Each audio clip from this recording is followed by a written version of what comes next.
Lalo THR here. I'm going to go ahead and run down AEW at Worlds End, give you my predictions on the show. So, this is the card. These are not my predictions yet. I'm just going to run down the card first. So, on the 0 hour pre show, we're going to have the FTW Championship defended as Hook defends against Wheeler Yuta. We're going to have a 20-man battle royal for a future TNT Championship bout. And to my understanding, I may be incorrect, but I think this is kind of like a money in the bank type of deal where whoever wins this battle royal can challenge for the TNT title at any time, at any time. Not sure who's going to be in that match. Swerve Strickland versus Keith Lee. TBS Championship, Julia Hart defends against Abaddon.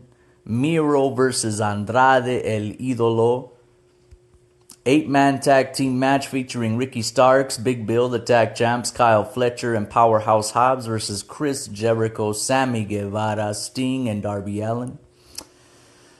AEW Women's Championship, Toni Storm, the timeless Toni Storm versus Riho. The Continental Classic final for the Triple Crown Championship, Eddie Kingston takes on Jon Moxley.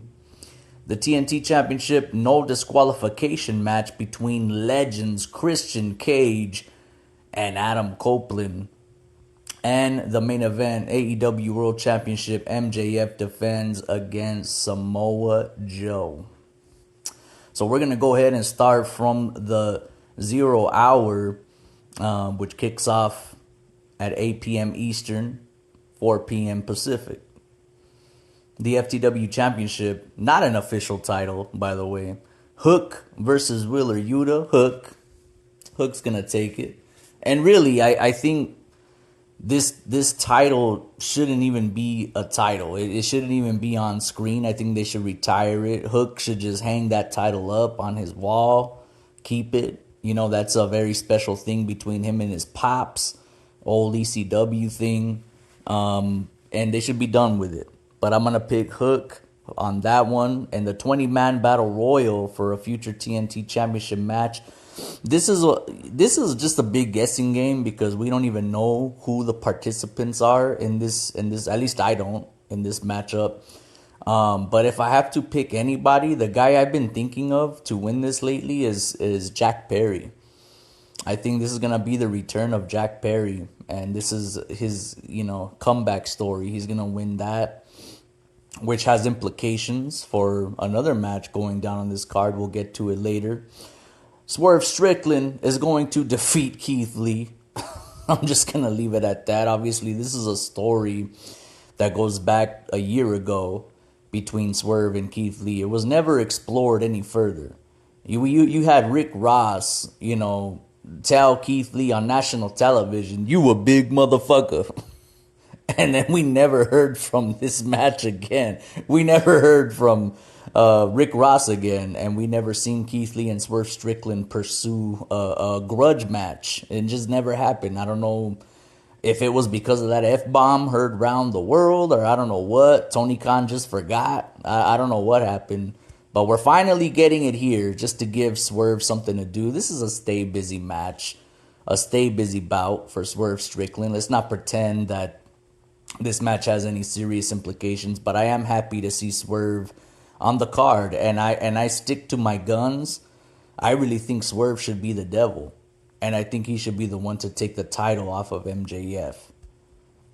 TBS Championship, Julia Hart defends against Abaddon. Julia Hart's going to take it. This is probably the most predictable match on the card. I would be very surprised if they put the TBS title on Abaddon, who hasn't even been on TV for long stretches of time. She's recently made a resurgence, but it'll still be interesting. It'll still be interesting just because Julia Hart's been doing some good work lately, man. I'm proud of that chick. I really am. Miro versus Andrade in a CJ Perry on a pole match.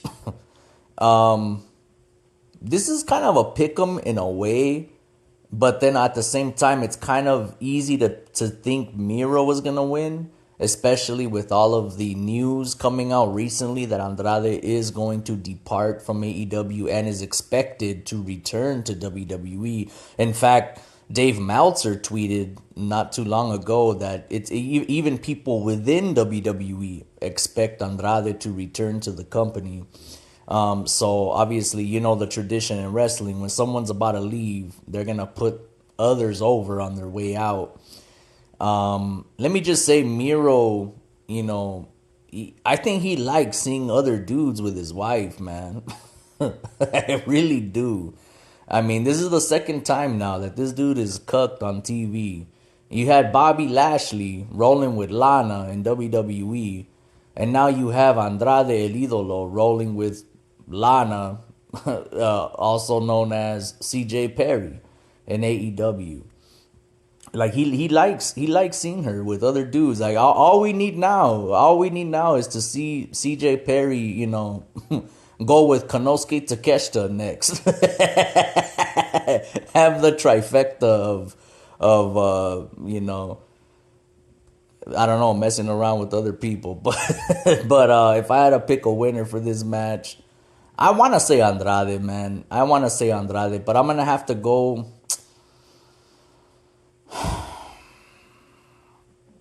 I know Miro's going to win this match. I know he's going to win. But I'm going to pick Andrade anyway. Just because I want him to win. Because he deserves so much better, man. And for all the dumbass nerds on the AEW subreddit that paint Andrade out to be like this ingrate, like this cocky, egotistical ingrate who should be happy that Tony Khan even signed him to a contract 2 years ago or whatever. And they're like, oh, if he wants to go back to WWE, let him. He's just going to be a mid-carder over there. Like, motherfucker, this dude was having Match of the Year candidates with Aleister Black in NXT, dog. When Triple H was booking that. Andrade, I don't expect him to main event a WrestleMania or anything like that. But I guarantee you, he would thrive in current WWE right now. I could see him tearing it up with cats like Fantasma or Santos Escobar. I could see him, whatever they want to call him. I could see him tear it up with Dragon Lee. He could tear it up with Humberto Carrillo, Rey Mysterio again. I mean, he'll be way better in WWE, and he's a world-class professional wrestler, world-class athlete. He deserves way better. Way, way better than what he's gotten in AEW. The 8-man tag team match with Ricky Starks and Big Bill, the tag champs, along with Kyle Fletcher and Powerhouse Hobbs taking on Chris Jericho, Sammy Guevara, Sting, and Darby Allin, makes no sense at all. Sammy Guevara was off TV for so long. He turned on Chris Jericho, aligned with the Callis family. Then he leaves for several weeks, several months, because he had a baby. And then suddenly he comes back, confronts the Callis family for having a painting of him being Sammy Guevara and his newborn. And then he gets beat down by them when he confronts them. And then Jericho runs in to save him. For what? Why? Because Kenny Omega is out with diverticulitis? That's why? Makes no sense, man. It makes no sense. So this is a match that I'm not really excited for. It has no real build. It's just kind of thrown together. It would have made more sense if just Sting and Darby Allin challenged for the tag titles, man. And they should, and I would have booked them to win it. And then Sting's final match at Revolution could be their one and only title defense, perhaps. Against FTR, in which they lose, and Sting rides off into the sunset. That would have been a perfect way for Sting to end his career. But if I'm going to make a prediction on this match, of course, I'm going to just roll with Jericho, Guevara, Sting, and Darby Allin. It's got to be. I don't know. Make it make sense. Make it make sense for me. I really don't know. The AEW Women's Championship, Toni Storm versus Riho.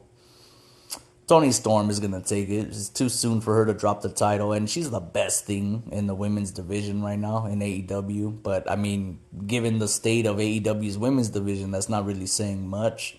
I think Toni Storm is gonna hold on to that title until Jamie Hayter comes back. She's keeping it warm, keeping it very, very warm. In fact, but yeah, the Continental Classic final for the Triple Crown Championship: Eddie Kingston versus Jon Moxley.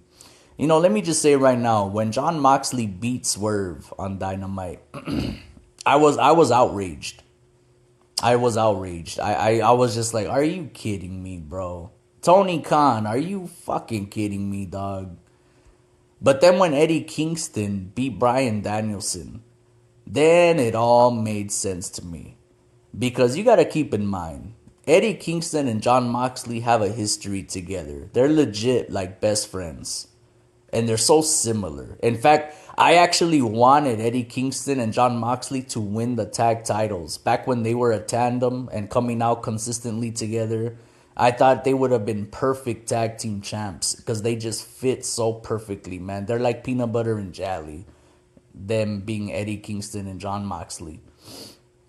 And then also you add to it the fact that Eddie Kingston's whole character arc is that he could never win the big one. He never could win the big one. You know, at least in AEW, he has like some kind of Japanese title. I think the open weight title or something, like some Japanese title. I don't watch Japanese wrestling, so I don't know. But in AEW, at least, Eddie Kingston could never win the big one. And now he's in the final of a prestigious tournament. This is cinema, man. This right here is cinema. This is the one thing that Tony Khan actually has right now. But if Jon Moxley wins, bro, Jon Moxley will become the biggest heel in the business if he beats Eddie Kingston in this final, really. He'll be a bigger heel than Dominic Mysterio, dog. Eddie Kingston must go over in this match by any means necessary. And for that reason, I'm going to pick Eddie Kingston to defeat Jon Moxley, becoming the first inaugural Continental Classic winner and the Triple Crown champion. The TNT Championship No DQ matchup featuring Christian Cage and Adam Copeland. This one is, man, this is one that's kind of hard just because I really kind of want Christian to retain the TNT title because he's just been he could arguably go down as the MVP for AEW in 2023. Honestly, he really could. But I'm gonna have to roll with Adam Copeland because I cannot see Adam Copeland losing on pay-per-view in a big pay-per-view matchup like this. It's one of the only matches on the card, one of only a few that actually has some real build to it. And you want to talk about long-term storytelling. I mean, bro, Christian and Copeland, they go back to when they were teenagers. You know, this is decades in the making, you know? So yeah, I just cannot see Adam Copeland losing this match. I really can't. Even if Shayna Wayne want to come out, Nick Wayne, whoever, Luchasaurus, Killswitch, Jungle Boy, Jack Perry, I don't care. Like there's no way Adam Copeland is gonna lose this match. In my opinion, I'm picking him to win. The AEW World Championship featuring MJF defending against Samoa Joe. And everybody's predicting the devil to be revealed in this match or after the match. I'm